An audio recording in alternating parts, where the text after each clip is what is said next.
गर्मियों की एक सुबह थी।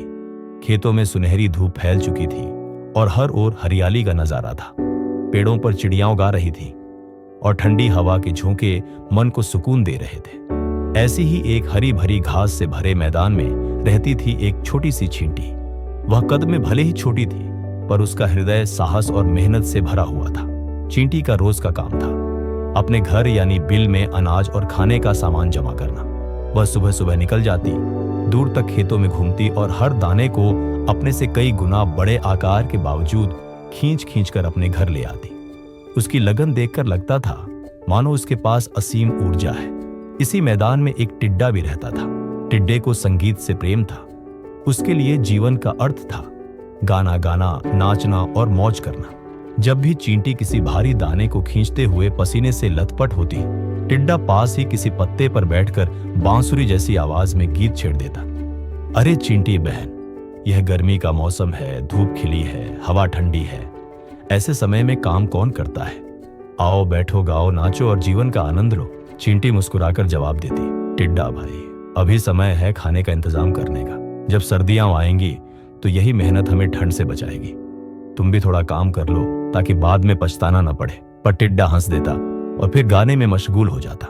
गर्मी से बरसात और बरसात से शरद ऋतु दिन बीतते गए। चींटी रोज मेहनत करती रही और उसका छोटा सा घर धीरे धीरे अनाज से भरता चला गया। दूसरी ओर टिड्डा केवल गाता, खेलता और मौज करता रहा। वह सोचता था, इतना खाना तो चारों ओर फैला है, फिर मेहनत क्यों करनी? बरसात आई। बारिश की ठंडी बूंदें जमीन पर गिरने लगी। चींटी ने अपने घर का दरवाजा बंद कर दिया और सुरक्षित अंदर बैठ गई। वहीं टिड्डा बारिश के पानी से भीगता रहा। पर फिर भी उसने सोचा, अभी तो मौसम ठीक है, खाने पीने को मिल ही जाएगा। सर्दियों की दस्तक धीरे धीरे ऋतु बदलने लगी। ठंडी हवाएं चलने लगी, पेड़ों की शाखें सूख गईं, घास पीली पड़ने लगी। खेतों में अनाज का एक भी दाना नजर नहीं आता था। जो हरियाली कभी चारों ओर थी, अब बर्फ की सफेद चादर में ढक गई थी। चींटी अपने छोटे से घर में सुरक्षित थी। उसके पास पर्याप्त अनाज था और वह गर्म कोने में आराम से अपने परिवार के साथ दिन बिता रही थी। वहीं टिड्डा अब भूख से बेहाल था। न ठंडी हवाओं से बचने की जगह, न खाने को कुछ। उसके गीत की मिठास गायब हो चुकी थी। उसकी आवाज कांप रही थी। हर रात वह सोचता, काश मैंने गर्मियों में थोड़ी मेहनत की होती, काश मैंने चींटी की बात मान ली होती। पछतावा और सीख। एक दिन भूखा प्यासा टिड्डा चींटी के घर पहुंचा। दरवाजा खटखटाते हुए उसने कहा, चींटी बहन, कृपया मुझे थोड़ा खाना दे दो। मैं ठंड से कांप रहा हूं, भूख से तड़प रहा हूं। मैं अब समझ गया हूं कि काम का असली महत्व क्या होता है। चींटी ने उसे अंदर बुलाया, गर्म पानी दिया और कुछ खाने को दिया। फिर प्यार से बोली, टिड्डा भाई, मैंने तुम्हें कई बार समझाया था कि समय रहते मेहनत करो। जीवन केवल गीत और मौज में नहीं, बल्कि भविष्य की तैयारी में भी छिपा है। मैं तुम्हें दोष नहीं देती, लेकिन याद रखो, गर्मी और अवसर कभी स्थायी नहीं होते।